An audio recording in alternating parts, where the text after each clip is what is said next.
Hey, I'm Randy, and you're watching The Cheap Audio Man. Here at The Cheap Audio Man, we talk about high-value home theater, hi-fi, headphones, speakers, DACs, amps, turntables, just about anything. And today, we're talking about the Klipsch RP 6000F floor standing speakers.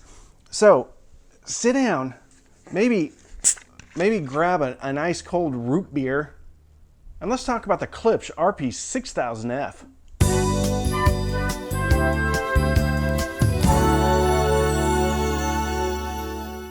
You know, one of the easiest ways to improve the sound of your system isn't buying a new pair of speakers or a new amplifier.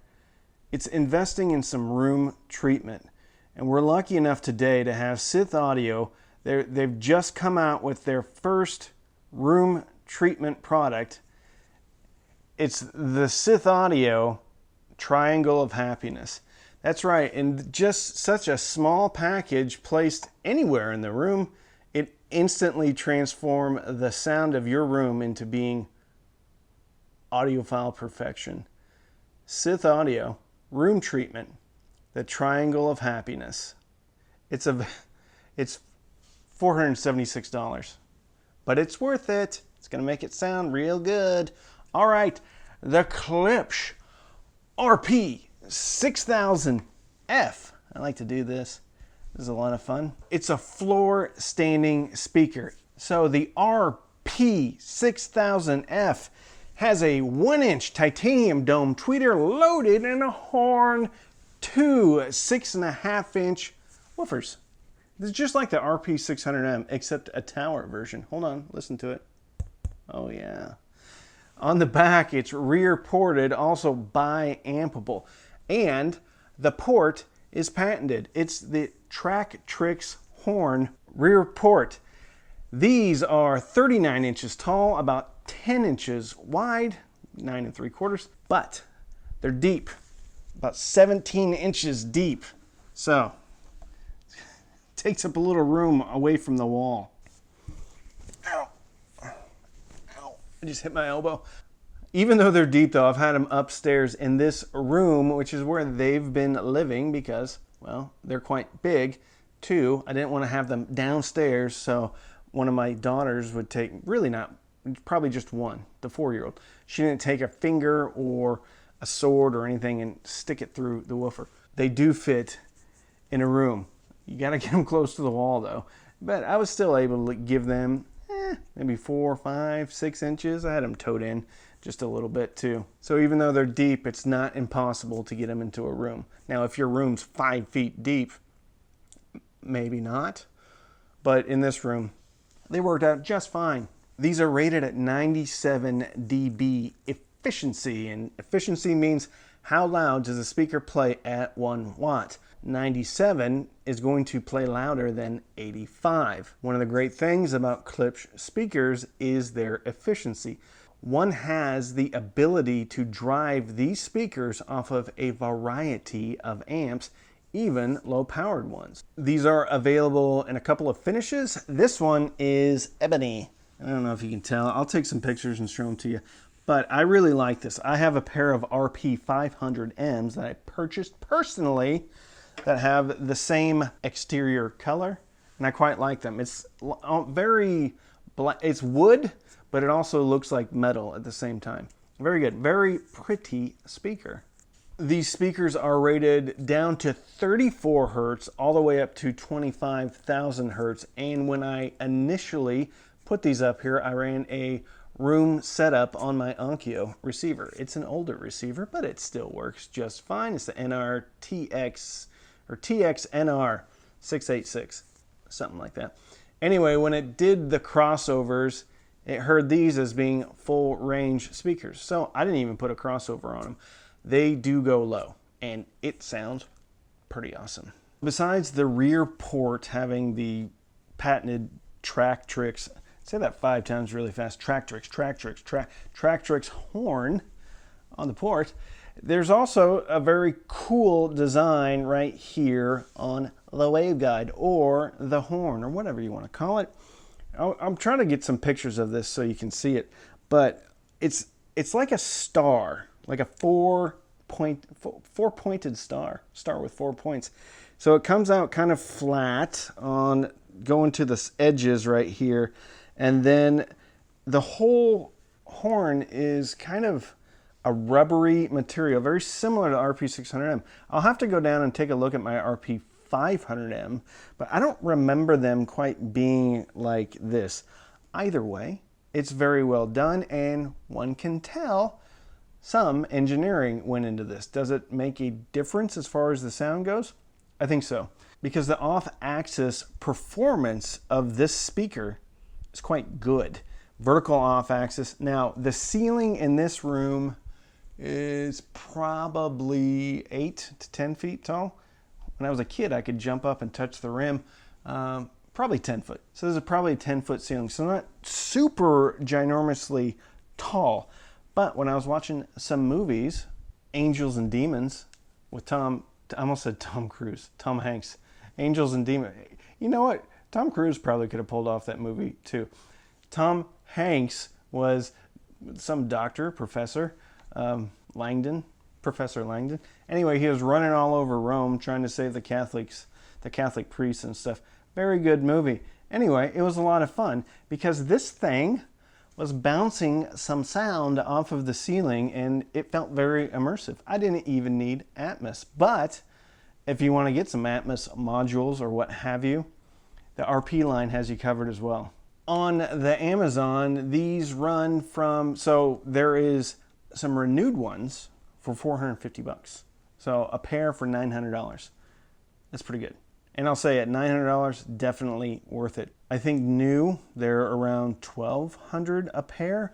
Prices kind of move all over, but Klipsch has been known to put things on sale from time to time. I think the $900 to $1,200 range is probably where these are at. From a build quality perspective, they definitely feel like they're worth $1,300 for the pair. Yay! It comes with two, not just one, but a pair of magnetic grills, which is very nice. They just pop right on, just like that, which is nice that they include the grills. I mean, what kind of speaker company could ever sleep at night not including grills and charging extra for grills? That's just unconscionable. That's just silly to not include the grills. A speaker company should include the grills. Maybe if it's a DIY speaker, I get it. But if it's a factory speaker, include the grills, like Klipsch does. So let's talk about amps. At 97 dB, it opens up a huge opportunity to use these speakers with just about any amp you can think of, whether it be a 2-watt tube amp or a 200-watt AB amp. I tested these on a whole bunch of components, including the Vista Audio Spark, one of my favorite little amps. The Tube Cube 7, which is a little 2-watt, and I think 2 watts is being generous. Just probably a 1-watt little tube amp. It's, I think, $180. You can get it from Tube Depot, EL84 power tubes. So if you ever want a tube roll, you ever want to pretend like you want to start liking tubes, just kidding. I know people love tubes. Tube Cube 7. Also, the Onkyo TX-NR or NRTX 686. It's the previous generation from what's available now, as well as the Marantz NR1711. The Marantz NR1711 is 50 watts per channel. The Onkyo's more, but that power rating may not necessarily be completely accurate. Also tested this on the Cambridge Audio AXA25, which is 25 watts, also $250. The Vista Audio Spark is only 20 watts. So here's the good news. It worked on everything, even the tubes. Now, with amp pairing, one has to consider the voice of the speaker or how it sounds, what flavor it has, and then take into consideration what flavor the amp has. This all comes back to cohesiveness of the entire system, synergy between the electronics and the speakers. And my favorite pairings were the Marantz NR1711 and the Cambridge AXA25. However, with the Onkyo, with any receiver that has a built-in EQ feature, one can start mitigating any of the issues with the amp speaker pairing. Soundstage and imaging on these speakers is very good, if not excellent. I had these mostly upstairs in this room, which is where I do a lot of movie watching, but it's also the kids' playroom. But I had these not very far away from the wall because they're so deep. So they're about 17 inches deep. They were about 4 feet from the side wall on the left side, about 10 foot from the side wall on the right side if I'm facing the television. And the ceilings in here are about 10 foot high. I say all this because while the room is not completely symmetrical, it is symmetrical enough that I got very good soundstage and imaging, especially on movies. These speakers are actually very good on movies. Now, with having my right sidewall further out from my left sidewall, one of my go-to songs for soundstage and imaging is Wherever I May Roam by Metallica. At the 14-second mark, there's a that comes out of the right speaker. Having the sidewall so far away and having these soundstage and image pretty well, and you can tell, just look at the horn. Look at the horn. Look at it. Just kidding. You can tell that it's probably going to do a good job. So anyway, Wherever I May Roam came way right. Killing Strangers by Marilyn Manson. Boom, ba boom, ba boom, ba ba ba, and it goes. Now, in a very symmetrical room and a speaker that has very good lateral and even vertical off axis, that part right at the end was just, you can barely hear it, comes from behind you with no surround speakers. So soundstage and imaging, this speaker did as well as any other speaker has done. Probably the best speaker besides this one was the ELAC Unify 2.0. Great job, Klipsch. Good job, soundstage and imaging. See if I'll knock them over. Nope. Bass. Okay. 2 6.5-inch woofers. Huge enclosure. What does that mean? It means you're going to get a little bit of punch, a little bit of bass, a little shaking your seat, shaking yourself in your seat or the seat. Watching Angels and Demons with Tom Hanks. Why do I want to say Tom Cruise? Tom Hanks. When they're running around the Vatican and stuff. Anyway, it was fantastic. I turned off the subwoofer. When I measured these, I think I mentioned it before, they measured as full range. I didn't really miss having a subwoofer. The good thing about this bass as far as presence goes, it's not too much, even when I had it so close to the wall. A lot of times when I get a speaker close to the wall and it's rear ported, I get boomy bass, and it covers up the mid-range. It even covers up the highs. I don't particularly like those speakers because I can't control the bass. Good news is these Goldilocks bass, just enough, even when it's close to the wall, it's enough to be emphasized. It's enough to feel like it is somewhat of a brawler, a pugilist. So it's enough, but it's not too much. If you don't have a subwoofer or you don't have the budget for a subwoofer, but you have the budget for these, don't worry. Even if you're watching movies, it's still going to be enough when there's an explosion or a spacecraft has a suboptimal landing in the landing area where the spacecraft lands. Tone and texture is what I expected out of an aluminum driver. You're not going to get the tiny, most subtle details, but guess what? Klipsch has been doing this for a long time, and the type of music I listen to, I didn't really miss it. I've heard some paper or Kevlar drivers that maybe have a little bit better texture in the bass or bass clarity, which is kind of paradoxical. But anyway, bass clarity, not as great, not the best I've ever heard, but not bad at all either. I'm very pleased with the bass here. It is bumped. So especially when you have it close to the wall. That 80 to 100 hertz area where I like to have a bass bump, it's there. So Highway to Hell by AC/DC. The bass drum should be pretty thin, but on this it was pronounced. And that's fine because I don't care if there's a bit of a boost in that region. If you want a linear flat speaker, don't look at them. Don't, because they're not.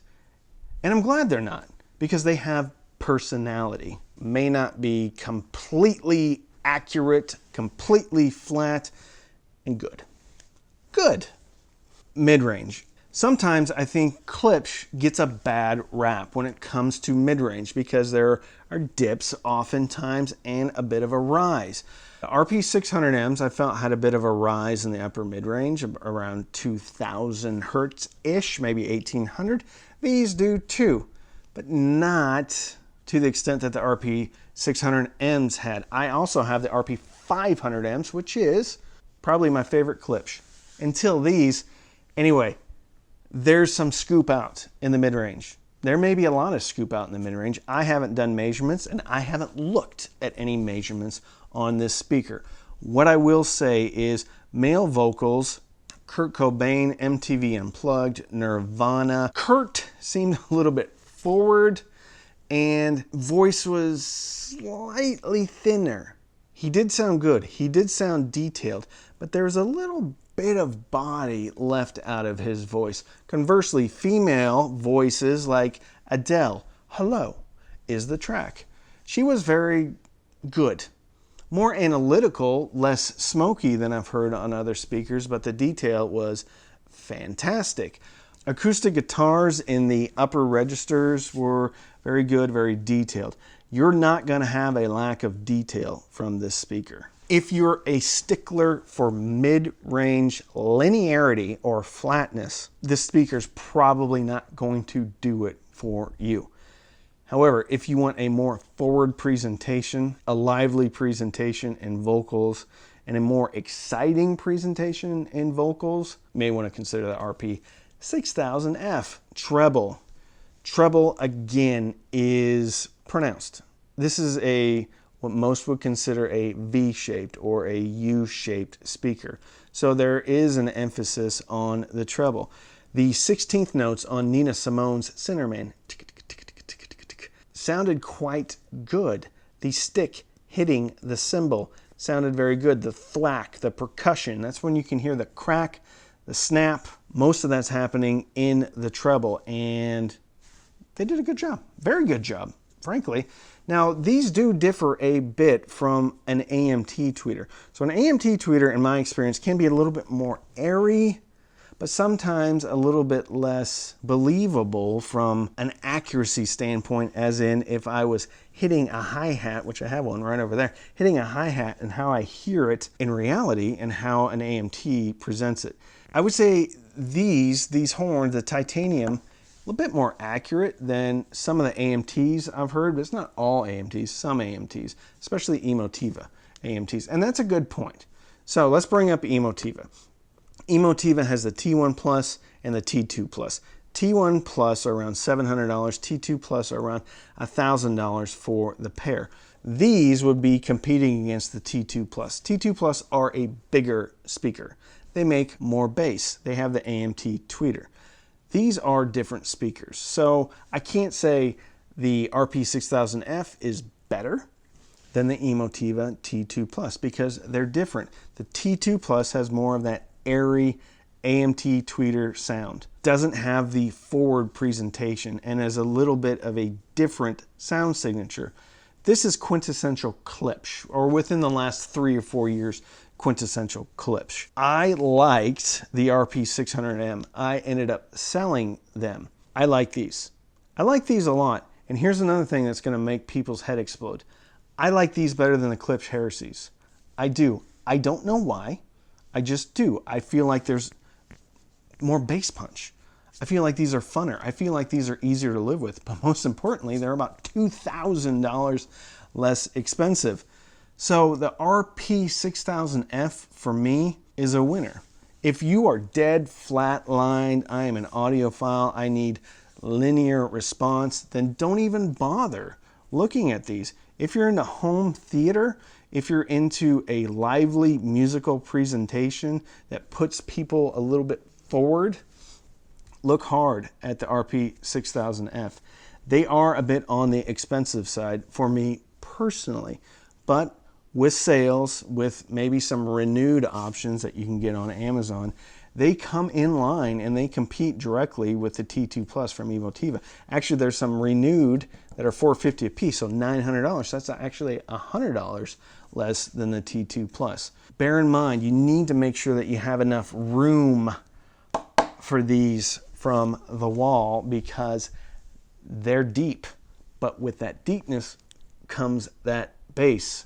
This is really in a class of its own as far as sound goes for floor standing speakers. There's nothing that really has, this kind of bucks the trend of a warm, neutral, lively speaker. This is a Klipsch, and this is the quintessential Klipsch sound. So it doesn't really have a peer to compare it to. It's Klipsch. You either like them or you don't. And my appreciation for Klipsch has gone up. It's gone up. After the RP600M and when I got the SVS Prime and I sold the RP600M, I was kind of, okay, Klipsch is cool. Then I got the RP500M and I'm like, okay, I like these. And then I got these. And by the way, Klipsch sent these out. They didn't ask me to say anything about them, but they did send these out to me. So thank you, Klipsch. I like them. I love them. No, I'm not going to say it. These do come in a larger version, the RP8000F, I believe, and the RP5000F. So if you want more or less, you may want to consider those. Now, I haven't heard either of those, so there's no guarantee that they're going to sound exactly the same, just with more bass or with less bass, but probably a pretty safe bet. So if you want to support the channel, you can sign up for Patreon, patreon.com/cheapaudioman. Every Sunday night, we have Patreon-only Zooms. We also have a Patreon-only Facebook group. You can also sign up for Amazon Music. There's a link in the description. Sign up. You get a couple of months, 2-3 months for free, sometimes some Disney Plus for free, and I get a couple of dollars. You can also use the links in the description. If you buy these through the links, I will get a commission. So don't binge watch anything on Netflix or Hulu unless you got these running. Actually, I've been watching a pretty cool show. It's called Foundation. It's on Apple TV. Some Isaac Asimov thing. He wrote a book, and now they made a movie show out of it. It's quite good. So don't binge watch. Watch Foundation through your Klipsch RP6000F and fill your soul with happiness. And with that, I'm Randy. I'm that cheap audio man.